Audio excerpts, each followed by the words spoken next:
উত্তৰটো শুনক মোক ক'ব দিছিল আপুনি কওঁতে মই কোৱা নাছিলো শুনি লওক আপোনাৰ কথাখিনি বুজিলো এই কথাবোৰ আপোনাৰ ডাঙৰীয়া আপোনাৰ কথাখিনি মই বুজিছো আপুনি মোৰ কথাখিনি শুনক এই যে সিদ্ধাৰ্থ ভট্টাচাৰ্য ডাঙৰীয়া মন্ত্ৰীক ধমক দি স্মাৰ্ট মিটাৰ খুলি নিবলৈ ক'লে বিধায়ক ভট্টাচাৰ্যই আৰু এই কথাটো শুনাই নাপালে গতিকে তেওঁ এইখিনি কথাকে পুনৰাবৃত্তি কৰিছে তেওঁ এগৰাকী এডভকেট তেওঁ যিবিলাক কথা কৈছে এইখন এছঅপি আমি ডাটা ডাঙৰীয়া আপুনি মই কোৱা কথাখিনি শুনাই নাই আপুনি এটা মাইণ্ডছেট লৈ আহিছে আপুনি চৰকাৰৰ সমালোচনা কৰিব লাগে সমস্যাৰ গুৰিলৈ যাব নালাগে ৰাইজক শুনক মই গোটেই অভিযোগবিলাক স্বীকাৰ কৰি লৈ মোৰ কথাবিলাক নুশুনে কিয় আপুনি কথাটো শুনিবই নিবিচাৰে আপুনি একপক্ষীয়ভাৱে কেৱল আপোনাৰ কথাখিনিকে কৈ আছে সাধাৰণ মানুহ হয়তো কোৱা নাই ভুল হৈছে বুলি পেলাই আপুনি মিছা কথা কৈছে বুলি কোৱা নাই কিন্তু আপুনি কথাটো নুশুনে কিয় কৰিবলৈ গাঁৱৰ মানুহ এবছৰত ইমান ধনী হৈ গ'লে আমাৰ বিপিএলৰ গ্ৰাহক আপোনালোকৰ 1250 টকা আপুনি সুবিধাটো পাই টিভিত গাই আছে মই বেয়া পোৱা নাই কিন্তু বাস্তৱ ছবিটো সেইটোও নহয় তাৰমানে আপোনালোকে আমি ৰাইজৰ অন্তত নহয় বেয়া আজিৰ অকল ৰাইজৰ লগত আপুনি আছে ৰাইজৰ গোটেইখিনি ভাল কামৰ ঠিকাটো কেৱল আপুনি লৈছে নেকি দাম বাঢ়িছে আমাৰ দায়িত্ব নাই ৰাইজে আমাক সমৰ্থন দি পেলাই চৰকাৰ গঠন কৰা আমাৰ দায়িত্ব আমি ৰাইজৰ ওচৰত নহয় মানুহ এনেকুৱা ধাৰণা নিদিব ডাঙৰীয়া এনেকুৱা ধাৰণা নিদিব যে কেৱল আপোনালোকেহে গোটেই ৰাইজৰ সমস্যা বুজি পায় ৰাইজৰ সমস্যা আগলৈ আনিছে এই সমস্যা সমাধান চৰকাৰে কৰিব আমিয়ে কৰিম এইখন মুখ্যমন্ত্ৰী ঠিক আছে মই এটা বিৰতিলৈ যাব লাগিব আমি এটা সুস্থিৰ আলোচনা কৰিব বিচাৰিছো নামৰ অৰাজকতা এই অৰাজকতাৰ আজি মই নিজে বলি হৈছোঁ তেওঁলোকে এইটো এটা কমাৰ্চিয়েল মিটাৰত প্ৰথমে কমাৰ্চিয়েল মিটাৰত প্ৰিপেইড হ'ব লাগিলে বা যদি তেওঁলোকে হেৰি কৰিব খোজে তেতিয়াহ'লে কনজিউমাৰৰ পাৰ্মিশ্যন ল'ব লাগিব তেওঁলোকে আগৰ মিটাৰটো আঁতৰাই নতুন মিটাৰ লগাবৰ কাৰণে কোনো ধৰণৰ তেওঁলোকে নটিচ দিয়া নাই জানো দিয়া নাই এবাৰ কয় যে এইটো প্ৰিপেইড হ'ল তাৰপিছত মই যেতিয়া ধৰিলোঁ যে কেনেকৈ প্ৰিপেইড হ'ল আপোনালোকে বিল দি আছে আমি বিল দি আছোঁ আপোনালোকে যি বিল কৰে আমি পে'মেণ্ট কৰি আছোঁ তাৰপিছত আপুনি ক'লে যে প্ৰিপেইড যদি হয় ঠিক আছে প্ৰিপেইড যদি হয় তেতিয়াহ'লে মিটাৰটো সলনি হৈছে বুলি আমাক জনাব নালাগিব আমাক জনাব লাগিবতো যে আপোনালোকৰ এই ছিষ্টেমৰ পৰা আমি এই ছিষ্টেমলৈ আপোনাৰ পোষ্টপেইড আছিলে পোষ্টপেইডৰ পৰা আমি প্ৰিপেইডলৈ লৈ যাব খুজিছোঁ স্মাৰ্ট মিটাৰ এটা বহিব গতিকে মোৰ সন্মতিৰ অবিহনে তেখেতসকলে কেনেকৈ এইটো সলনি কৰিলে আৰু এইটো কথাটো এটা নহয় মোৰ সমষ্টিত মই দেখিছোঁ প্ৰায় 1000 মানুহৰ একে সমস্যা একেই তেওঁলোকৰ কমপ্লেইন কোনোবা এটা বাহিৰৰ কোম্পানী আহিছে তেওঁলোকে মন গ'লে আহি কৰিব আৰু এইটো সলনি হোৱা নাই মিটাৰ নাম্বাৰটো চালে এইটো গম পায় তাৰপিছত এতিয়া কয় বোলে অভাৰলোড হৈছে যদি অভাৰলোড দিছে তেনেহ'লে মোক নটিচ দিছিল নেকি যে আপোনাৰ ইমানখিনি লোড আমি দিছিলোঁ ইয়াৰ ওপৰত আপোনাৰ ইমানখিনি লোড হৈছে বুলি তেওঁলোকে মোক এখন নটিচ দিব নহয় সেই নটিচ দিছিলে নেকি মোক সেই নটিচ নিদিয়াকৈ তেওঁলোকে এই গৰমৰ দিনত আমাৰ এটা সংবাদ প্ৰতিষ্ঠান চলি আছে মোৰ অফিচ চলি আছে এইবোৰ কেনেকৈ তেওঁলোকে কাটি দিলে এয়া কোনো সাধাৰণ জনতাৰ ক্ষোভ নহয় এয়া সাধাৰণ লোকৰ প্ৰতিক্ৰিয়া নহয় এই ক্ষোভ শাসকীয় দলৰ এগৰাকী বিধায়ক বিপৰীতে আন এগৰাকী বিধায়ক মৃণাল শইকীয়াই এই সমগ্ৰ বিষয়টোক তেওঁ সপক্ষে মাত দিছে তেওঁ সমৰ্থন আগবঢ়াইছে আমি দেৱাশিষৰ ওচৰলৈ যাব বিচাৰিছোঁ গোলাঘাটৰ পৰা আমাৰ সাংবাদিক দেৱাশিষ সাহা পোনপটীয়া সম্প্ৰচাৰত সংযুক্ত হৈছে দেৱাশিষ আপোনাৰ ওচৰলৈ আহিছোঁ দেৱাশিষ নিশ্চয় মস্পিকা মোৰ সৈতে বৰ্তমান খুমটাই বিধায়ক মৃণাল শইকীয়া ডাঙৰীয়া আছে ইতিমধ্যে আমি দেখিছোঁ যে তেখেতে মন্ত্ৰী বিধায়কৰ ঘৰত প্ৰকৃততে স্মাৰ্ট মিটাৰ লগোৱা বিষয়টোত বা মিটাৰ লগোৱা বিষয়টোত বিদ্যুতৰ বিল লোৱা বিষয়টোত তেখেত খুব সৰব হৈছে আৰু ইতিমধ্যে যিহেতু মন্ত্ৰী আৱাসত আৰু এডমিনিষ্ট্ৰেটিভ কলনীত ইতিমধ্যে মিটাৰ স্থাপনৰ পাছতেই সকলোৰে হাহাকাৰ হৈছে কিয়নো বহু কনজামশ্যন হয় ইতিমধ্যে যোৱা দিনকেইটাত এইসমূহ সকলোৱে ফ্ৰীকৈ লাভ কৰিছিল এতিয়া কিন্তু বিল দিবলৈ পায় প্ৰতিগৰাকীৰে অৱস্থা বেয়া হোৱা পৰিলক্ষিত হৈছে আৰু ৰাইজে যিটো কৈ আছিল যে স্মাৰ্ট মিটাৰে প্ৰকৃততে ৰাইজক জ্বলাকলা খুৱাইছে সেইসমূহতে প্ৰকাশ পাইছে বিধায়ক মৃণাল শইকীয়া ডাঙৰীয়াৰ পৰা মই মন্তব্য ল'বলৈ যত্ন কৰিম যে আপুনি খুব সৰব হৈছিল মন্ত্ৰী বিধায়কৰ ঘৰত মিটাৰ লগাব লাগে বা তেওঁলোকৰ পৰা বিল আদায় কৰিব লাগে এতিয়া মন্ত্ৰী আৱাসত লগাওঁতে প্ৰকৃততে মন্ত্ৰীসকলৰ হাহাকাৰ হোৱা এটা পৰিস্থিতিৰ সৃষ্টি হৈছে আৰু এইসমূহ আপোনালোকৰো ঘৰত লগাব লাগে বুলি ভাবিছে নিশ্চয় আপুনি হয় এইটো খুব আদৰণীয় পদক্ষেপ যে মন্ত্ৰী আৰু আমোলাসকলৰ ঘৰত মিটাৰ লগাইছে আৰু মই ভাবোঁ যে আমাৰ বিধায়কসকলকো ঘৰতো লগাব লাগে মিটাৰ স্মাৰ্ট মিটাৰ লগাই কি মিটাৰ লগাই সেই বিষয়ে মই নাজানো, কিন্তু আমি আচলতে ফ্ৰী ইলেক্ট্ৰিচিটি এভেইল কৰিব নালাগে, কিয়নো আমি পাব্লিক ৰিপ্ৰেজেণ্টেটিভ হয় আমি, কিন্তু আমাৰ সেইমতে চেলাৰিও আছে, আমাৰ অধিৱেশন চলি থাকিলে দিয়েও পাওঁ, সেইকাৰণে ফ্ৰী হ'লে বস্তুটো ৱেষ্টেজ বহুত হয়। সেইকাৰণে আমাৰ লগৰে মন্ত্ৰী এজনে কৈছিল যে এতিয়া মোৰ ছুইচ বৰ্ডলৈ হাত যায়, তাৰমানে আগতে নগৈছিল। সেই তেনেকৈ আমাৰ বিধায়কৰতো বহুতোৱে হয়তো ছুইচলৈ হাত নাযায় যে আজি মই এতিয়া ওলাই যাওঁ, এচিটো এঘণ্টাৰ পাছত আহিমে চলিয়ে থাকক, ৰুমটো ঠাণ্ডা হৈ থাকিব। কিন্তু যেতিয়া আমি বিল পে' কৰিব পাৰিম লাগিব তেতিয়া অফ কৰিম। এইটো কথাটো পইচা দিয়া নিদিয়াৰ কথা নাই, এইটো আচলতে ছেভ ইলেক্ট্ৰিচিটি ছেভ কৰিব লাগে। আৰু ৰাইজৰ ওপৰত আমি আজি ঠাণ্ডাত শুইছোঁ, সেই বাৰ্ডেনটো আমি ৰাইজক কিয় দিওঁ? আসাম ৰাইজে যেতিয়া আন্দোলনেই কৰি আছে বিল বেছি হৈছে বুলি, আমি ফ্ৰীকৈ পাইছোঁ বুলি বেছি চলাই পেলাই আমি কিয় ৰাইজৰ ওপৰত বোজা এটা দিওঁ? সেইকাৰণে মোৰ দৃষ্টিত মই ভাবোঁ যে আমাৰ বিধায়ক আৱাসৰ সকলোৰে ইলেক্ট্ৰিচিটিটো পেইড হ'ব লাগে। ইতিমধ্যে স্মাৰ্ট মিটাৰ লগোৱা হৈছে, মন্ত্ৰী আৱাসত লগোৱা হৈছে, এডমিনিষ্ট্ৰেটিভ কলনীত লগোৱা হৈছে, বহু পৰিমাণৰ বিল আহিছে, সকলোৰে অৱস্থা বেয়া হোৱা বুলি ক'ব পৰা গৈছে। ক'ৰবাত ৰাইজে কোৱা কথাখিনি প্ৰায় মিলিছে নেকি এতিয়া? বিল বেছি আহিছে নে কমাইছে নাজানো, কিন্তু তাত ধৰক আমাৰবিলাক কোৱাৰ্টাৰতে এচিও 4-5টা থাকে, লাইটো বহুত থাকে, এটা ছুইচ দিলে 3-4টা লাইট জ্বলে, বা মন্ত্ৰীসকলৰ কোৱাৰ্টাৰ ডাঙৰ তাতো এচি থাকে, বহুত লাইট থাকে, গোটেই ৰাতি কাম হৈ থাকে, সেইকাৰণে বেছি আহিছে। কিন্তু স্মাৰ্ট মিটাৰৰ কাৰণে বেছি আহিছে নে এনেই আহিছে মই সেইটো বিষয়ত ক'বলৈ নাযাওঁ। কিন্তু স্মাৰ্ট মিটাৰৰ প্ৰসংগটোত দেখিছোঁ যে খুব আন্দোলন হৈ আছে, আৰু মই মানুহক পালে সোধোঁ সাধাৰণতে। কিন্তু মই এটাই লক্ষ্য কৰিছোঁ যে বহু এনেকুৱা মানুহ পাইছোঁ তেওঁলোকে কৈছে যে আমি অসুবিধা পোৱা নাই, আমি সময়মতে এইটো ৰিচাৰ্জ কৰি দিওঁ, আমাৰ আগতে যেনেকুৱা বিল আহিছে তেনেকুৱা আহিছে, কেতিয়াবা কমেই আহিছে, আৰু আমি ইকনমিক হৈছোঁ। আৰু কিছু লোক পাওঁ যে তেওঁলোকে কৈছে বেছি হৈছে। ক'ৰবাত এটা বিসংগতি নিশ্চয় আছে, হয়তো ক'ৰবাত মানুহক আচলতে আমি সজাগ কৰিব লাগিব যে কি কাৰণে স্মাৰ্ট মিটাৰত বিল বেছি আহিব পাৰে। তো মই এজন লাইনমেনৰ লগত কথা পাতিছিলোঁ, তেওঁ কৈছিল যে লিকেজ যদি থাকে, ক'ৰবাত যদি ধৰক আমি মোবাইলটো চাৰ্জ কৰিছোঁ, মোবাইলটো উলিয়াই লৈ গৈছোঁ কিন্তু ছুইচটো অফ কৰা নাই, সেইটোতো এটা বোলে কাৰেণ্ট যায়। বা আমি ৱায়াৰডাল টানি দীঘলকৈ ক'ৰবাত লাইট জ্বলাইছোঁ, লাইটটো অফ থাকিলেও সেই কাৰেণ্ট এটা যে তালৈ পইণ্টলৈকে গৈ আছে, সেইটো কাৰণেও লাইট যায়। সেইখিনিৰ কাৰণে আচলতে সজাগ কৰিব হ'ল। কি বিসংগতি আছে সেই বিষয়ত মই মাত মাতিব নোখোজোঁ, কাৰণ বহুতে ইতিমধ্যে যেতিয়া আন্দোলন কৰি আছে তেওঁলোকৰ নিশ্চয় কিবা এটা ক্ষোভ আছে, কিন্তু এনেকুৱা মানুহ আকৌ মই পাইছোঁ বহুত যে তেওঁলোকৰ কোনো কমপ্লেইন নাই। প্ৰকৃততে কিছুমানে ক'ব বিচাৰিছে যে পূৰ্বৰ মিটাৰসমূহত বিসংগতি বহুত থাকে, সেই বিসংগতিসমূহ ধৰা নপৰে, এতিয়া স্মাৰ্ট মিটাৰ লগোৱাৰ কাৰণে বিসংগতিসমূহক লৈ পেলাই বিলটো বাঢ়িছে বুলি। সেইটো হ'ব পাৰে, আগতেও বহুত বিসংগতি থাকিব পাৰে যে আগতে বহুত কম কিছুমানৰ বিল হৈছিল, লাইট আছে, ফেন আছে, বেছিকৈ জ্বলায়ো বিল কম আহে, হয়তো সেইটো মিটাৰৰ বিসংগতি যে বিসংগতিৰ কাৰণে বিলটো কম আহিছে, এতিয়া ৰিয়েলটো আহিছে সেইকাৰণে বেছি হৈ গৈছে, সেইটো তেনেকুৱা হ'ব পাৰে। কিন্তু সকলোৰে এনেকুৱা হৈছেনে সেইটো এটা প্ৰশ্ন। সকলোৱে মই ক'লোঁ নহয়, মইতো এচাম মানুহ পাইছোঁ যে তেওঁলোকৰ হোৱা নাই, কাৰণ মই এইখন গাঁৱতে মই মানুহ পালে আজিকালি সোধোঁ যে কিছুমানে কয় যে নাই আমাৰ ঠিকে আছে, কিছুমানে কয় যে বেছি আছে। এতিয়া সেইখিনি মানুহ গাঁৱৰ মানুহ তেওঁলোকৰ ইমান নাজানে এইবিলাক কথা, হয়তো আগৰ এৰিয়াৰ থাকিবও পাৰে, তেনেকুৱাও হ'ব পাৰে, কিন্তু এই বিষয়ত নাজানো। যদি বিসংগতি আছে কিন্তু আমি চৰকাৰে এইটো নিশ্চয় নাইকিয়া কৰিব। মানে আপুনিও কোনোবা ঠাইত স্বীকাৰ কৰিছে যে বিসংগতি কিছু থাকিব পাৰে, কিন্তু আকৌ সেই বিসংগতিবিলাকো হ'ব পাৰে যে আগতে ধৰক কম আহিছিল, সেইটোৱে বিসংগতি আগৰটোত। কাৰণ কিছুমান মানুহটো মই ইমান পাইছোঁ যে নাই আমাৰ কোনো সমস্যা হোৱা নাই, এতিয়া আমাৰ ঠিকে আছে, আগতকৈ ভালকৈ পাইছোঁ, এনেকুৱাটো কোৱা মানুহো আছে। আমি দুই পক্ষক শুনিব লাগিব। ক'ৰবাত স্মাৰ্ট মিটাৰৰ কোম্পানীক লৈ বিসংগতি থকা যেন লাগে নেকি? মিটাৰৰ কিন্তু নাম বেলেগ দেখোঁ, ক'ৰবাত আদানী লিখা থাকে, ক'ৰবাত জেনাছ বা এনেধৰণৰ কিবা নাম লিখা থাকে, সেইবিলাকো থাকিব পাৰে। সেইখিনি APDCLৰ দায়িত্ব চব। এই মানুহৰ যিটো ক্ষোভ হৈছে সেইটো মানে নাইকিয়া কৰাটো APDCLৰ দায়িত্ব। তেওঁলোকে ঘৰে ঘৰে গৈ ৰিচাৰ্চ কৰক যে কি হৈছে, 100টা টেষ্ট কেছ লৈ লওক।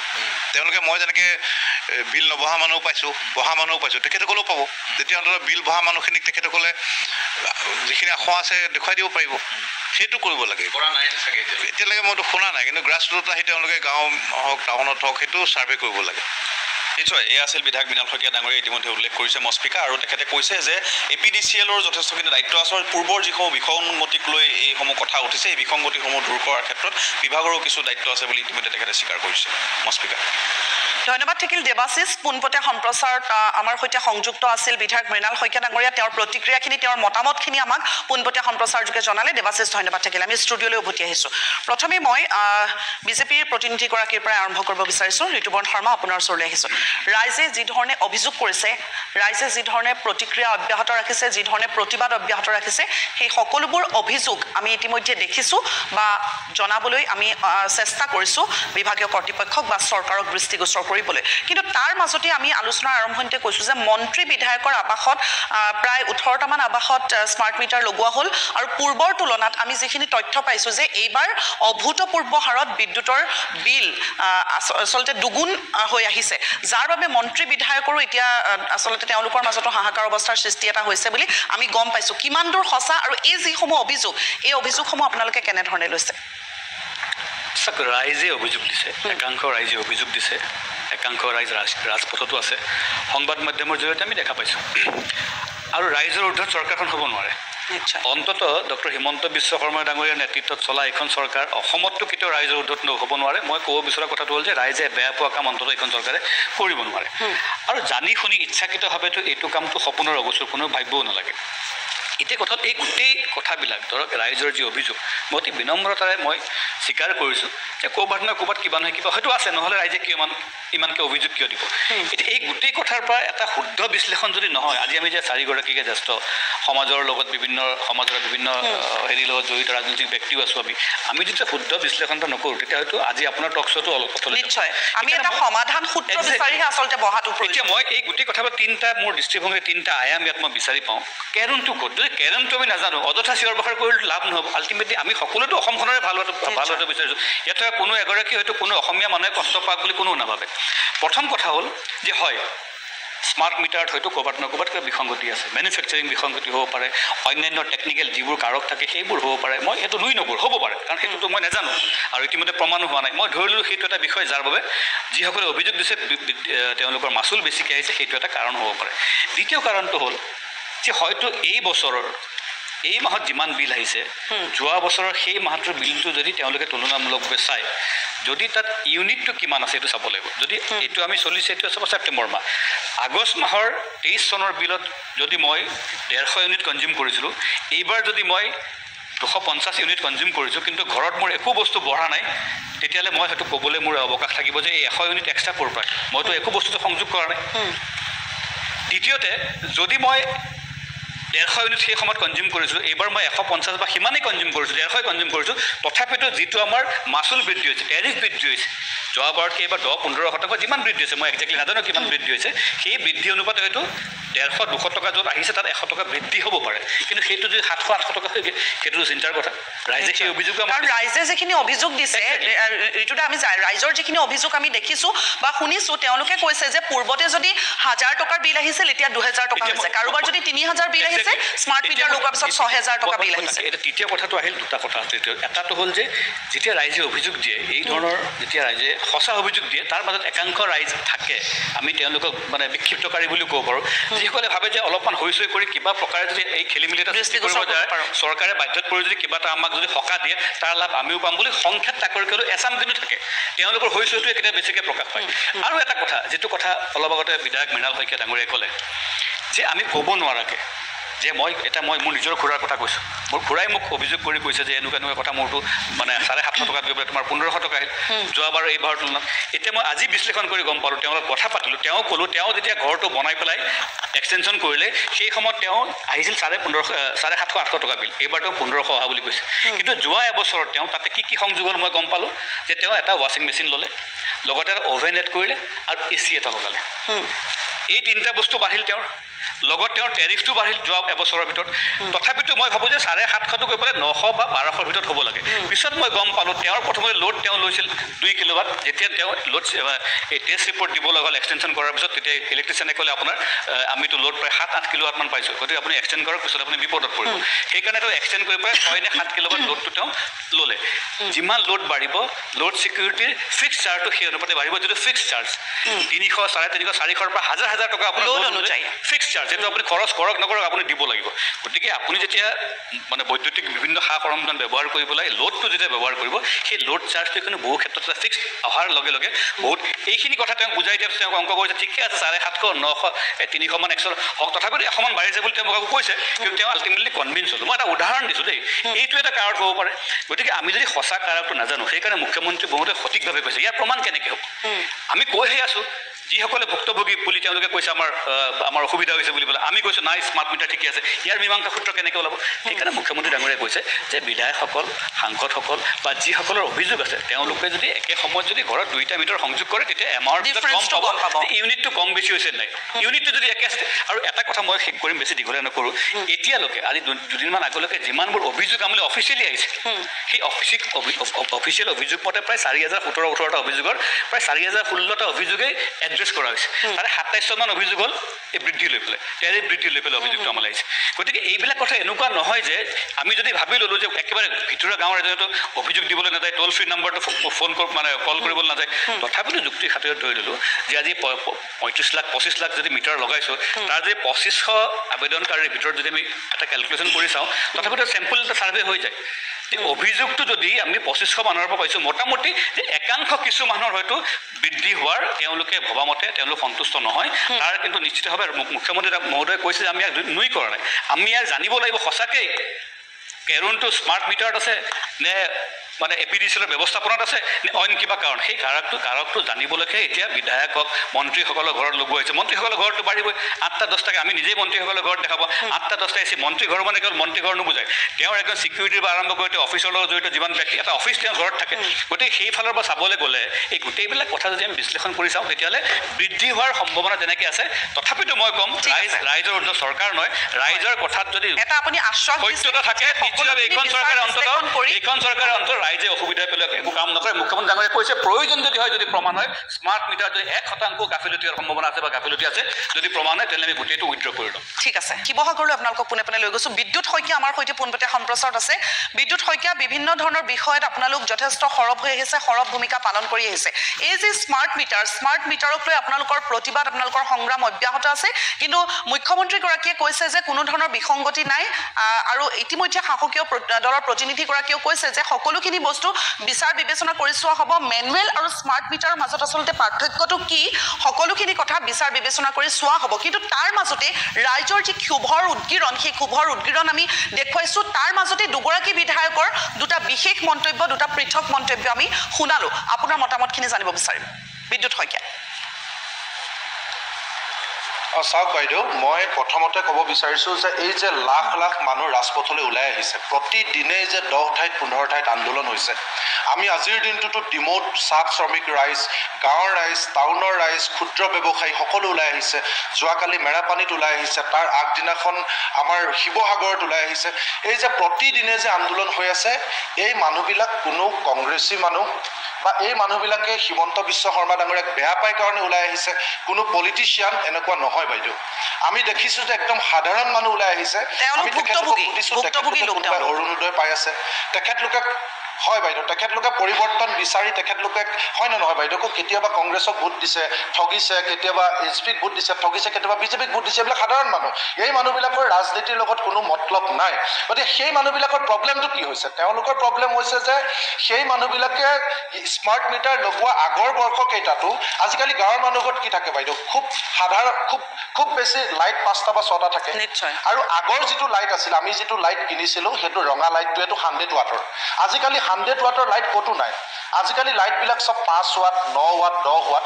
আপুনি এবাৰ ভাবকচোন বাইদেউ, মানে 5 10 গুণ 20, মানে আপোনাৰ 5 20 100, অৰ্থাৎ 5 ৱাটৰ 20টা লাইট লগালেহে আগৰ ডাঙৰ ৰঙা লাইটটো মান ইয়াতো এটা কাৰেণ্ট খায়। গতিকে এনেকুৱা 5টা লাইট লগোৱাৰ পাছত যদি ৰঙা লাইটটো লগাওঁতে 80 টকা বিল আহিছিলে, তেতিয়াহ'লে এতিয়া 5 ৱাটৰ লাইটটো লগোৱাৰ পিছত কেনেকৈ 1500 টকা 1200 টকা বিল আহিছে? আৰু দ্বিতীয়তে গাঁৱৰ মানুহৰ ঘৰত খুব বেছি চিলিং ফেন 3খন থাকে।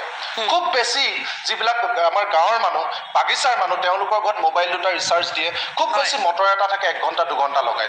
আৰু এতিয়া চৰকাৰী মুখপাত্ৰগৰাকীয়ে, মুখ্যমন্ত্ৰী মন্ত্ৰীয়ে যিবিলাক কথা কৈ আছে মই গাঁৱৰ মানুহক সুধিছোঁ যে আপোনালোকে মিছ ইউজ কৰে বুলি কৈছে, আপোনালোকে কাৰেণ্টটো দি ছুইচটো অফ কৰিবলৈ পাহৰে বুলি কৈছে। তেতিয়া আমাক গাঁৱৰ ৰাইজে কৈছে বাইদেউ চাব যে আপোনালোকে আমাক কওকচোন, গাঁৱৰ ৰাইজে আমাক কৈছে বজাৰত যদি মাছৰ দাম বাঢ়ে, যদি মই 200 টকা কেজি দি মাছ খাই থাকোঁ, হঠাৎ যদি মাছৰ দাম 400 টকা হয়, তেতিয়াহ'লে মই আধা কেজি কমাই খাম নে বঢ়াই খাম কওকচোন? নিশ্চিতভাৱে কমাই খাম। গতিকে আমি পকেটৰ পইচাই যেতিয়া বৰ্ধিত হাৰত বিদ্যুতৰ বিল দিবলগীয়া হৈছে, তেতিয়াহ'লে কোনো কাৰণত আমি মিছ ইউজ কৰা নাই। বাইদেউ আজি গাঁৱৰ মানুহে আমাক কৈছে যে আমি কাৰেণ্টটো লওঁ ল'ৰা ছোৱালী পঢ়িবৰ কাৰণে আৰু ৰাতি যাতে আমাৰ চুৰ নহয়, আগফালে এটা পিছফালে এটা দুটা লাইট যাতে জ্বলাই থ'ব পাৰোঁ। কিন্তু এতিয়া গোটেই গাঁওবিলাক বাইদেউ অন্ধকাৰ কৰি ৰাখে, কাৰণ বিদ্যুতৰ বিলৰ ভয়ত মানুহে এতিয়া কাৰেণ্ট নজ্বলাই ৰাতি আগফালে পিছফালে। মানুহৰ গাঁৱত চুৰ ওলাইছে, এনেকুৱা পৰিস্থিতিৰ মাজলৈকে মানুহ গৈছে। আজি মানুহে হাতে হাতে চাকি লেম্প লৈ ৰাস্তালৈ ওলাই আহিছে। মোৰ হাতত বাইদেউ অসংখ্য আছে, মই আপোনাক দেখাম। তেওঁ যে কৈছে যে যোৱা বছৰ জানুৱাৰী মাহৰ লগত তুলনা কৰিলে নহ'ব, যোৱা বছৰ গৰম দিনৰ জুন জুলাই আগষ্টৰ লগত তুলনা কৰিব লাগিব। এই ব্যক্তিগৰাকী চাওক, ৰমেশ বৰা, তেওঁ যোৱা বছৰ বাইদেউ আগষ্ট মাহত বিল আহিছিল 658 টকা বিল আহিছিল বাইদেউ চাওক, 658 টকা 658 আৰু এই বছৰ তেওঁৰ বিল আহিছে বাইদেউ চাওক 1350 টকা একে আগষ্ট মাহত। ভাবকচোন, 658 টকাটো 1350 টকা। আৰু এই এনেকুৱা বিল যথেষ্ট। এয়া ৰমেশ ৰাও বাইদেউ চাওক, এয়া বিল হৈছে, এই বিলখন আপুনি বাইদেউ ভালকে দেখুৱাওক। 17 জুলাই 2023 তেওঁৰ বিল আহিছিলে 169 টকা 169। তেতিয়া তেওঁ স্মাৰ্ট মিটাৰ নাছিলে, কিন্তু এই বছৰ যেতিয়া এপ্ৰিলত স্মাৰ্ট মিটাৰ লগাই দিলে, এই বছৰ গৰম দিনত মুখ্যমন্ত্ৰী ডাঙৰীয়াই কোৱা নিচিনাকৈ এই বছৰ গৰম দিনৰ আগষ্ট মাহত তেওঁৰ বিল আহিছে 468 টকা। চাওকচোন বাইদেউ, প্ৰায় 3 গুণ। এতিয়া মোৰ প্ৰশ্ন, মই বহুত বিল আছে বাইদেউ, মই এতিয়া দেখাব বিচৰা নাই। এয়া লীলাৱতী বৰাৰ চাওক, জানুৱাৰী মাহত বাইদেউ বিল আহিছে 281 টকা, ফেব্ৰুৱাৰী মাহত তেওঁ প্ৰতিবাৰে কমপ্লিটেড, দেখিছেনে কমপ্লিটেড, প্ৰত্যেক মাহতে বিল দিছে 242 টকা ফেব্ৰুৱাৰীত। মাৰ্চ মাহত আহিছে বাইদেউ 284 টকা কমপ্লিটেড, দেখিছেনে প্ৰত্যেক মাহে তেওঁ বিল দি গৈছে। কিন্তু যেতিয়া এপ্ৰিল মাহত স্মাৰ্ট মিটাৰ লগাই দিলে, তেওঁৰ ঘৰত বিল হ'ল 885 টকা। আপুনি চাওক বাইদেউ, এপ্ৰিল মাহৰ বিলটো বিদ্যুৎ শইকীয়া, এয়া সাধাৰণ লোকৰ অৱস্থা। এইবাৰ আমি গম পাইছো মন্ত্ৰী বিধায়কৰ আৱাসতো স্মাৰ্ট মিটাৰ লগাইছে আৰু তাতো অভূতপূৰ্ব 50, 60, 70 হাজাৰ টকা পৰ্যন্ত বিল আহিছে। হয় বাইদেউ, মই আৰু এটা কথা কৈ লৈছোঁ। এয়া চাওক, যেতিয়া আপুনি কমপ্লেইন দিয়ে, এই পুনাকান্ত ঠেঙাল, তেখেতৰ বিল আহিছে বাইদেউ চাওক, ডিয়াৰ পুনাকান্ত ঠেঙাল, এনাৰ্জি বিল এগেইনষ্ট APDCL 1522 টকা। এই মানুহগৰাকী যেতিয়া খং উঠি যেতিয়া অফিচত গৈ ধমকি দিলে যে মোৰ 2টা লাইট লগাওঁতে, এখন ফেন লগাওঁতে কিয় 1522 টকা আহিছে, তেওঁ তেতিয়া অফিচলৈ গ'লে বাইদেউ চাওক 93 ৰুপিজত তেওঁ কৈছে যে আমাৰ ভুল হৈছে। এতিয়া আমাৰ প্ৰশ্ন হ'ল এইটো আৰু এটা বাইদেউ চাওক, এই শিৱ শইকীয়া, তেখেতৰ বিল দিছে 1,13,000। তেওঁ যেতিয়া অফিচত গৈ যেতিয়া ধমকি দিলে, খং কৰিলে যে মোৰ পকেটৰ পইচাই বিল দিছোঁ, কিয় 1 লাখ টকা আহিব, তেওঁৰ বিল ছেটেলমেণ্ট কৰি দিছে 1445 টকা। এতিয়া বাইদেউ আমাৰ প্ৰশ্ন, এই সাধাৰণ মানুহবিলাক সাধাৰণ মানুহবিলাক 1 লাখৰ ওপৰত থকা বিলখন 1450 টকাত ছেটেল হৈছে। এখন আপুনি দেখাওক, চাওক বাইদেউ, এয়া শিৱ বৰা গোলাঘাটৰ বিল দিছে, চাওক আপুনি জুম কৰক, 1,13,454 টকা এক মাহৰ বিল দিছে। এক মাহৰ ওপৰত লিখা আছে, মই দি দিম আপোনাক। আৰু যেতিয়া তেওঁ অফিচলৈ গ'ল, অফিচত গৈ যেতিয়া তেওঁ খং উঠিলে যে মোৰ বিল ইমান কিয় আহিছে, তেতিয়া তেওঁ গৰম হ'ল, কাৰণ সাধাৰণ মানুহ বাইদেউ গৰম হ'বই, পকেটৰ পইচাই বিল দিছে, হাজিৰা কৰা মানুহ। তেতিয়া তেওঁক বিল কৰি দিলে এইটো বাইদেউ চাওক 1,445 টকা। সেম বাইদেউ মই আগৰখন যে খালোঁ পুনাকান্ত ঠেঙাল। গতিকে এইবিলাক APDCL খেলি মেলি হয় নে নহয়? এই পুনাকান্ত ঠেঙাল, তেওঁৰ ঘৰ মেৰাপানী চাউদাং পথাৰ গোলাঘাটৰ। তেওঁ যদি ভাবিলেহেঁতেন যে মই গোলাঘাটৰ অফিচলৈকে যাবলৈকে মোৰ 300 টকা অহা যোৱা, আৰু আজিকালি কাৰেণ্টটো কাটি দিয়াৰ লগে লগে আকৌ যদি ফাইন চাইন লগাই দিয়ে, গতিকে মই এইবোৰ খেলি মেলি কৰি থকাতকৈ ধাৰ লৈ 1500 টকা দি দিওঁ বুলি যদি ভাবিলেহেঁতেন, তেতিয়াহ'লে 93 টকাৰ বিলটো 1522 টকা, মানে প্ৰায় 1350 টকা তেওঁৰ পৰা পকেট মৰা হ'লহেঁতেন নাই বাইদেউ কওক? এনেকৈ অসমত যদি 70 আমি আকৌ কথা পাতিম বিদ্যুৎ শইকীয়া। আমি এইখিনি তথ্য প্ৰমাণ সহকাৰে আমি দৰ্শকসকলক বিদ্যুৎ শইকীয়াই দেখুৱালে আমি অকণমান ষ্টুডিঅ'লৈ উভতি আহিব বিচাৰিছোঁ। মই ৰাতুল কলিতা আপোনাৰ ওচৰলৈ আহিছোঁ। সকলোখিনি অভিযোগ, তথ্য প্ৰমাণ ইতিমধ্যে বিদ্যুৎ শইকীয়াই দিছে। তাৰ বিপৰীতে আমি দুগৰাকী বিধায়কৰ মন্তব্য শুনালোঁ। তাৰ মাজত সিদ্ধাৰ্থ ভট্টাচাৰ্যই বিৰোধিতা কৰিছে, মৃণাল শইকীয়াই কিন্তু সমৰ্থন আগবঢ়াইছে। নাই, আচলতে স্মাৰ্ট মিটাৰটো হৈছে এইখন হিমন্ত বিশ্ব শৰ্মা ডাঙৰীয়াৰ স্মাৰ্ট লুণ্ঠনৰ এক আহিলা। কিয়নো ইয়াৰ কিছুমান মই আপোনাক তথ্য দিব লাগিব। তাৰ আগতে প্ৰথমতে মই এটা কথা কওঁ যে স্মাৰ্ট মিটাৰৰ আগত যেতিয়া আমি পোষ্টপেইড মিটাৰবিলাক ব্যৱহাৰ কৰিছিলোঁ, তেতিয়া আমি পোষ্টপেইড মিটাৰৰ নামত আমি সকলোৱে প্ৰতিগৰাকী কনজিউমাৰে আমাৰ ছিকিউৰিটি মানি দিছিল। আৰু তেওঁলোকে কৈছিলে যে ছিকিউৰিটি মানিটো যেতিয়া স্মাৰ্ট মিটাৰ দিয়া হ'ব তেতিয়াহ'লে যিহেতু প্ৰিপেইড হ'ব প্ৰিপেইড হ'লে ঘূৰাই দিয়া হ'ব কিন্তু ঘূৰাই দিয়া হ'ব বোলে ঘূৰাই এতিয়ালৈকে দিয়া নাই তাৰপিছত কৈছে যে তেওঁলোকে বিলত এডজাষ্ট কৰিব কিন্তু বিলত যদি এডজাষ্ট কৰে বিলবিলাকতো কমিব লাগিছিলে এডজাষ্ট কৰিলে বিল কমে কিন্তু বিলবিলাক 2 গুণ 3 গুণ 4 গুণ 5 গুণ হৈ গৈছে আৰু যিটো মই কোৱা কথা নাই এতিয়া লাখ লাখ মানুহে ৰাজপথত কৈ আছে কোনো ৰাজনৈতিক দল নহয় আপুনি দেখিছে কোনো ডাইৰেক্ট নিৰীহ মানুহবিলাক আহি নিজৰ বিলবিলাক দেখুৱাই কৈ আছে তাৰপিছত মুখ্যমন্ত্ৰী ডাঙৰীয়াই এটা কথা কৈছে যে স্মাৰ্ট মিটাৰবিলাক একেবাৰে স্মাৰ্ট মিটাৰ ঠিকে আছে স্মাৰ্ট মিটাৰৰ একো প্ৰব্লেম নাই কিন্তু এনেকৈ তেখেতে নকয় যে ৰাইজে এনেকৈ আন্দোলন কৰিছে কিজানি বা কিবা স্মাৰ্ট মিটাৰৰ দোষেই আছে কিন্তু তেখেতে নকয় তেখেতে কিন্তু তেখেতৰ নিজৰ যিটো স্থিতি সেই স্থিতি অটল আছে এই অটল থকাৰ কিছুমান বহুত কাৰণ আছে এই অহংকাৰ থকাৰ কাৰণ আছে কাৰণবিলাক মই বিশ্লেষণ কৰিলে আপুনি আচৰিত দিব গোটেই সৰ্বভাৰতত আপুনি টোটেল কনজিউমাৰ হৈছে 22,50,825 আৰু তাৰে ভিতৰত ইনষ্টল কৰা হৈছে মাত্ৰ 1,83,575 মানে মাত্ৰ 5.83% এতিয়ালৈকে ইনষ্টল কৰা হৈছে তাৰ ভিতৰত মই কেইখনমান ৰাজ্যৰ কম তাৰপিছত অসমৰ কম আপুনি আচৰিত দিব গুজৰাটত 1,65,00,000 কনজিউমাৰ আছে তাৰে ভিতৰত মাত্ৰ 88,000ক এতিয়ালৈকে মানে স্মাৰ্ট মিটাৰ দিয়া হৈছে যিটো 0.53% ইউপি তেওঁলোকৰ চৰকাৰ 3,09,00,000 আছে কনজিউমাৰ তাৰে ভিতৰত মাত্ৰ 11,86,000ক দিয়া হৈছে যিটো 3.83% এতিয়ালৈকে দিয়া হৈছে ৰাজস্থান তেওঁলোকৰ চৰকাৰ 1,49,00,000 কনজিউমাৰ আছে মাত্ৰ 6,00,000 কনজিউমাৰক দিয়া হৈছে যিটো 4.12% মধ্যপ্ৰদেশ তেওঁলোকৰ চৰকাৰ 1,34,00,000 তেওঁলোকৰ কনজিউমাৰ আছে সেই কনজিউমাৰ ভিতৰত মাত্ৰ তেওঁলোকে 11,00,000 এতিয়ালৈকে দিছে যিটো 8.29% এইটো হাইয়েষ্ট বিজেপি শাসিত চৰকাৰ 8.29 হাইয়েষ্ট মহাৰাষ্ট্ৰ তেওঁলোকৰ চৰকাৰ 2.35 কৰোৰ মানে 2,35,00,000 কনজিউমাৰ আছে তাৰ ভিতৰত 2,62,000ক এতিয়ালৈকে দিয়া আছে মাত্ৰ 1.11% তামিলনাডুত 3 কোটি আছে কনজিউমাৰ তাত দিয়া হৈছে মাত্ৰ 1,00,000ক মাত্ৰ 0.43 আৰু অসমৰ কথা শুনিলে আপুনি চকু মানে মেল খাই যাব বেছি যদি আমি চাওঁ তেতিয়াহ'লে অসমত কি হৈছে অসমৰ হৈছে টোটেল কনজিউমাৰ 69,21,329 তাৰে ভিতৰত এতিয়ালৈকে 25,411ক দিয়া হৈছে যিটো 36% ইতিমধ্যে দিয়া হৈছে আৰু হিমন্ত বিশ্ব চৰকাৰখনে কৈ আছে যে 65 লাখতকৈ বেছি মানে প্ৰায় মানে 100% তেখেতসকলে স্মাৰ্ট মিটাৰ দিব এতিয়া স্মাৰ্ট মিটাৰ কিহৰ কাৰণে দিব আপোনালোকে যদি চাই এই স্মাৰ্ট মিটাৰ যিবিলাক বহাইছে সেইবিলাকৰ নাম শুনিলে আচৰিত দিব তাত কোনো ধৰণৰ অসমীয়া বা খিলঞ্জীয়া মানুহৰ কোনো কোম্পানীৰ স্মাৰ্ট মিটাৰ নাই স্মাৰ্ট মিটাৰ আছে আদানী ইনফ্ৰাষ্ট্ৰাকচাৰৰ স্মাৰ্ট মিটাৰ আছে Intel smart infrastructure smart meter আছে জেনাছৰ স্মাৰ্ট মিটাৰ আছে হাইপ্ৰিন মিটাৰিঙৰ আছে আৰু দিল্লীৰ পৰা আছে অ'প্ৰভা মিটাৰিং প্ৰায় 5,000 কোটি টকীয়া মানে এইটো আমি মানে যিটো খৰচ কৰিব গৈছে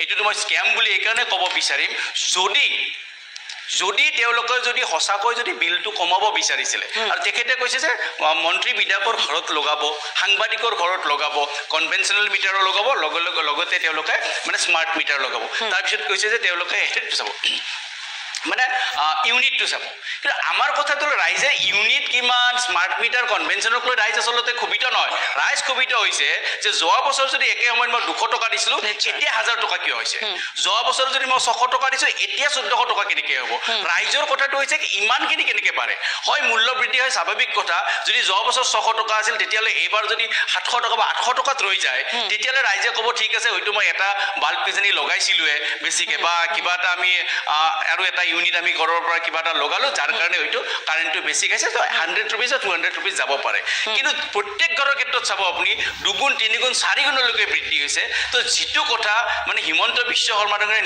নৎসাত এইকাৰণে কৰিছে তেখেতৰ উদ্দেশ্যটো হৈছে কি কমপ্লিটলি বেপাৰ কমপ্লিটলি আপুনি যিমান কাম কৰিছে হিমন্ত বিশ্ব শৰ্মা কমপ্লিটলি বেপাৰ মুনাফা পাৰ্চেণ্টেজ কাৰণ নহ'লে তেখেতে কিয় থলুৱা কোম্পানীৰ লগত কথা নাপাতিলে যদি স্মাৰ্ট মিটাৰ দিয়াৰ আগতে কোনো ব্যক্তি কোনো মানুহ কোনো কনজিউমাৰক তেখেতসকলে ঘূৰা নাই য'ত মিনিষ্ট্ৰী অফ পাৱাৰৰ পৰা ডাইৰেক্টলি লিখা আছিল যে প্ৰথমতে আচলতে কমাৰ্চিয়েল লাইনবিলাকৰ অফিচ কাছাৰীতে এইবিলাক স্মাৰ্ট মিটাৰ বহুৱাই চাব লাগিছিলে কিন্তু তেখেতসকলে অফিচ কাছাৰীটো বাদে দিছে গাঁৱে ভূঞে 100% লগাব খোজাটো হিমন্ত বিশ্ব মই সুধিব বিচাৰিছোঁ কি একেটা কথাই কিন্তু সিদ্ধাৰ্থ ভট্টাচাৰ্যৰ মন্তব্যত আমি শুনিবলৈ পাইছিলোঁ যে কোনো ধৰণৰ আগতীয়া জাননী নিদিয়াকৈ তেওঁলোকৰ ঘৰত স্মাৰ্ট মিটাৰ সংযোগ কৰিবলৈ যোৱা গৈছিল যাৰ বাবে তেওঁৰ ক্ষোভ চাওক মই অলপ বিনম্ৰতাৰে কওঁ ৰাতুল কলিতা ডাঙৰীয়াই সম্পূৰ্ণ ৰাজনীতি কৰিছে, ৰাজনীতিক ভাষণ দিছে। সমস্যাটো মই নুই কৰা নাই, ৰাইজৰ অভিযোগটো আমি নৎসাত কৰা নাই, কিন্তু কাৰণটো কি, সমস্যাটো কি জানিলেহে তাৰ সমাধান সূত্ৰ ওলাব। যদি স্মাৰ্ট মিটাৰ কিয় লাগে বুলি যদি সুধোঁ, মোৰ ভাতৃপ্ৰতিম গোস্বামী আছে ইয়াতে, দেৱজিৎ গোস্বামী, স্মাৰ্ট মিটাৰৰ যিখিনি বেনিফিট, এতিয়া মই বেনিফিট গাবলৈ গৈ মই চৰকাৰৰ পক্ষ লোৱা নাই। ধৰি লওঁ স্মাৰ্ট মিটাৰৰ যদি এই খেলি মেলিবোৰ নহ'ল হয়, ৰাইজে যদি এই ধৰণৰ অভিযোগ তেওঁলোকৰ মনলৈ নাহিলে বা সেই সমস্যাৰ সন্মুখীন নহ'ল হয়, স্মাৰ্ট মিটাৰৰ লাভোতো বহুত আছে, ভাবকচোন এতিয়া আছে নাই কওক। যে আগত কি আছিল, আমি গোটেই মাহটোৰ পিছত আমি দিব গৈছোঁ, এতিয়া মই নিজে গম পাই আছোঁ আজি মই কিমান খৰচ কৰিছোঁ। যদি মই গম পাইছোঁ বেছিকৈ খৰচ হৈছে, মই গৈ পেলাই ঠিক তাৰ মই মানে লাইটটো অফ কৰিছোঁ, ফেন অফ কৰিছোঁ, যিটো এতিয়া হ'বলৈ গৈ আছে। আমি কেৱল ইলেক্ট্ৰিচিটি মানে সংস্কাৰৰ কথাটোৰ লগত বাকী বহুত কথা জড়িত হৈ আছে, মানে পাৰিপাৰ্শ্বিকতাৰ বা আমি যি ধৰণে মানে কনজামশ্যন কৰিব বিচাৰিছোঁ এনাৰ্জি। গতিকে এই গোটেইবিলাক কথা চালি জাৰি চাই দেখা পাওঁ যে স্মাৰ্ট মিটাৰৰ লাভদায়ক দিশ কেইবাটাও আছে। কিন্তু আমি যিহেতু সোনকালে ইমপ্লিমেণ্ট কৰিলোঁ, এইখন চৰকাৰে চাব আপুনি জনকল্যাণমূলক যিবিলাক সংস্কাৰৰ কাম আছে, এইখন চৰকাৰে কিন্তু খুব ত্বৰিতভাৱে কৰিছে আৰু অগ্ৰাধিকাৰ ভিত্তিত কৰিছে। আমাৰ চৰকাৰৰ সদিচ্ছাৰ অভাৱ নাই। আমি এনেকুৱা ৰাতুল কলিতা যেনেকৈ কৈছে যে মুখ্যমন্ত্ৰী ডাঙৰীয়াই কিবা কমিশ্যন, এইবিলাকতো তেওঁলোকে এটা সস্তীয়া এটা ৰাজনীতিৰ কথা মই এটা উত্তৰ দিবলৈ মই ভাল নাপাওঁ। সিদ্ধাৰ্থ ভট্টাচাৰ্যটো চাওক এতিয়া কি আছে, এইটো ভুল বুজাবুজি। APDCL-এ তেওঁৰ যিটো অভিযোগ, তেওঁ যিটো এগৰাকী সন্মানীয় বিধায়ক, তেওঁ সাধাৰণ ব্যক্তি নহয়, প্ৰাক্তন মন্ত্ৰী, তেওঁ যেতিয়া অভিযোগ দিলে তাৰ উত্তৰো APDCL-এ তেওঁক দিছে। উত্তৰটো ৰাজহুৱাকৈ দিছে। কেনেকৈ দিছে যে তেওঁৰ যিটো মিটাৰ, সেই মিটাৰ তেওঁ কনভেনশ্যনেল, তেওঁৰ পষ্টপেইড মিটাৰ আছিল। আগৰ যিটো মিটাৰ আছিল কনভেনশ্যনেল পষ্টপেইড কমাৰ্চিয়েল মিটাৰ আছিল। তেওঁ যিটো লোড লৈছিল সেই লোডতকৈ বেছি লোড তাত ইউজ হৈ থকাৰ কাৰণে এটা চিষ্টেম এটা থাকে, ট্ৰিপিং হৈ পেলাই সেইটো অফ হৈ যায়। অফ হৈ পেলাই অটো ডিছকানেক্ট হয়। অটো ডিছকানেক্ট হোৱাৰ পিছতহে এই সমস্যাটো সৃষ্টি হৈছিল। তেওঁ যিটো অভিযোগ, তেওঁ যিটো ভাবিছে হয়তো তেওঁৰ সেই জেগাত তেওঁ শুদ্ধ, কিন্তু APDCL-এ যে গোটেই কথাটো বুজাই দিলে, টেকনিকেলি কথাটো প্ৰুফ কৰিলে। এই যে ইণ্ডিভিজুৱেল কেছ যিবিলাক আছে, মই নুই কৰা নাই, বাঢ়িছে হয়তো, আমি ইণ্ডিভিজুৱেলি কেছ চাব লাগিব। আজি অসমৰ 25 লাখ যি মিটাৰ সংযোগ কৰা হ'ল, তাৰ মই ধৰি ল'লোঁ যেনেকৈ কৈছে লাখ লাখ, আমিওতো খবৰ ৰাখোঁ, ৰাজনীতি হ'লেতো আমিতো ৰাইজৰ লগত থাকোঁ, ৰাইজৰ মাজত থাকোঁ। এনেকুৱা নহয় যে ৰাইজৰ মাজত কেৱল এওঁলোক থাকে আমি নাথাকোঁ, এনেকুৱাতো হ'ব নোৱাৰে। আমিতো বেছি ৰাইজৰ ওচৰত থাকোঁ কাৰণ আমি শাসকীয় দল। যে মই ধৰি ল'লোঁ যুক্তিৰ খাতিৰত 1 লাখ মানুহৰ সেই সমস্যাৰ সৃষ্টি হৈছে, গতিকে 1 লাখৰ কেছ টু কেছ আমি চাব লাগিব। সেইকাৰণে যিবোৰ অভিযোগ আহিছে সেই অভিযোগবিলাকত ত্বৰিত মীমাংসা হ'ব নাই। আমিও এই মুহূৰ্ততো আমি ৰাইজৰ লগতে আছোঁ। বুজি পাইছোঁ, আপোনালোক আছে, মই নুই কৰা নাই, আমি ৰাইজৰ লগতো আছোঁ। আপোনালোক মই নুই কৰা নাই, মই সমস্যাটো নুই কৰা নাই। লগত আকৌ আপোনালোক থাকে দাদা, এনেকুৱা নহয় দেই। মই এই কথাটো কওক, মোক আপুনি এই কথাটো কওক, যদি স্মাৰ্ট মিটাৰ ভাল তেতিয়াহ'লে গুজৰাটত কিয় 88,000 লগাই পেলাই ৰখাই দিয়া হ'ল? ডাঙৰীয়া শুনক, মই অলপ আগত মই উত্তৰটো দিলোঁ, উত্তৰটো আপুনি নুশুনিলে ভালকৈ। ডাঙৰীয়া আপুনি শুনিলে, মোৰ উত্তৰটো শুনক, মোক ক'ব দিছিলোঁ, আপুনি কওঁতে মই কোৱা নাছিলোঁ, শুনি লওক। আপোনাৰ কথাখিনি বুজিলোঁ, এই কথাবোৰ আপোনাৰ ডাঙৰীয়া আপোনাৰ কথাখিনি মই বুজিছোঁ, আপুনি মোৰ কথাখিনি শুনক। এই যে সিদ্ধাৰ্থ ভট্টাচাৰ্য ডাঙৰীয়া মন্ত্ৰীক ধমক দি স্মাৰ্ট মিটাৰ খুলি নিবলৈ ক'লে বিধায়ক ভট্টাচাৰ্যই, আৰু এই কথাটো শুনাই নাপালে, গতিকে তেওঁ এইখিনি কথাকে পুনৰাবৃত্তি কৰিছে। তেওঁ এগৰাকী এডভকেট, তেওঁ যিবিলাক কথা কৈছে এইখন SOP আমি ডাটা ডাঙৰীয়া, আপুনি মই কোৱা কথাখিনি শুনাই নাই। আপুনি এটা মাইণ্ড ছেট লৈ আহিছে, আপুনি চৰকাৰক সমালোচনা কৰিব লাগে, সমস্যাৰ গুৰিলৈ যাব নালাগে। ৰাইজক শুনক, মই গোটেই অভিযোগবিলাক স্বীকাৰ কৰি লৈ মোৰ কথাবিলাক নুশুনে কিয়? আপুনি কথাটো শুনিবই নিবিচাৰে। আপুনি একপক্ষীয়ভাৱে কেৱল আপোনাৰ কথাখিনিকে কৈ আছে। সাধাৰণ মানুহ মইতো কোৱা নাই ভুল হৈছে বুলি পেলাই, আপুনি মিছা কথা কৈছে বুলি কোৱা নাই মই, কিন্তু আপুনি কথাটো নুশুনে কিয়? কৰিবলৈ গাঁৱৰ মানুহ এবছৰত ইমান ধনী হৈ গ'লে, আমাৰ BPL-ৰ গ্ৰাহক আপোনালোকৰ 1250 টকা। আপুনি সুবিধাটো পাই টিভিত গাই আছে, মই বেয়া পোৱা নাই, কিন্তু বাস্তৱ ছবিটো সেইটোও নহয়। তাৰমানে আপোনালোকে আমি ৰাইজৰ উদ্ধত নহয় অৱস্থা বেয়া। আজিৰ অকল ৰাইজৰ লগত আপুনি আছে, ৰাইজৰ গোটেইখিনি ভাল কামৰ ঠিকাটো কেৱল আপুনি লৈছে নেকি? আমাৰ দায়িত্ব নাই, ৰাইজে আমাক সমৰ্থন দি পেলাই চৰকাৰ গঠন কৰা আমাৰ দায়িত্ব আছে। আমি ৰাইজৰ উদ্ধত নহয়। এনেকুৱা ধাৰণা নিদিব ডাঙৰীয়া, এনেকুৱা ধাৰণা নিদিব যে কেৱল আপোনালোকেহে গোটেই ৰাইজৰ সমস্যা বুজি পায়, ৰাইজৰ সমস্যা আগলৈ আনিছে। এই সমস্যা সমাধান চৰকাৰে কৰিব, আমিয়ে কৰিম। এইখন মুখ্যমন্ত্ৰী প্ৰিয় বন্ধু বান্ধৱীসকল, আপোনালোকে প্ৰতিবেদনটো চাই কেনে পালে? যদি ভাল পালে লাইক কমেণ্ট শ্বেয়াৰ কৰিব। লগতে আপুনি যদি প্ৰথমবাৰলৈ আজি আহিছে তেনেহ'লে প্লিজ চেনেলটো ছাবস্ক্ৰাইব কৰি সহযোগিতা কৰিব। অন্য এটা প্ৰতিবেদনৰ সৈতে পুনৰ লগ পাম। আজিলৈ আহিছোঁ, ধন্যবাদ।